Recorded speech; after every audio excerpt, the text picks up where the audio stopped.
कोणी रचला असेल तर माझ्या ज्ञानोबा यांनी या वारकरी संप्रदायाच्या इमारतीचा पाया रचला. ज्ञानदेवी रचला पाया वारिला देवालया.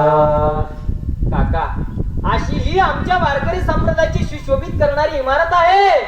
आणि या वारकरी संप्रदायाच्या सुशोभित करणाऱ्या इमारतीचा जर त्या ठिकाणी खऱ्या अर्थाने, या वारकरी संप्रदायाच्या इमारतीला जर खऱ्या अर्थाने त्या ठिकाणी आधार जर कोणी दिला असेल, म्हणजे या वारकरी संप्रदायाच्या इमारतीला जर खांब रूपाने आधार जर कोणी दिला असेल तर माझे पैठण निवासी नाथ बाबांनी या वारकरी संप्रदायाच्या इमारतीला खांब दिला. म्हणजेच या वारकरी संप्रदायाच्या इमारतीला माझ्या नाथ बाबांनी आधार दिला.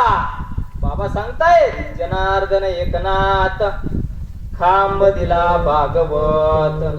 काका, अशी ही आमच्या वारकरी संप्रदायाची भव्य आणि दिव्य शोभून दिसणारी इमारत आहे. आणि या वारकरी संप्रदायाच्या भव्य आणि दिव्य शोभून दिसणारी इमारतीचा जर त्या ठिकाणी खऱ्या अर्थाने शोभून दिसणारं कळश रूपाने व्यक्तिमत्व जर कोण असेल तर ते म्हणजे सदैव वैकुंठात जाणारे, सदैव वैकुंठातून परत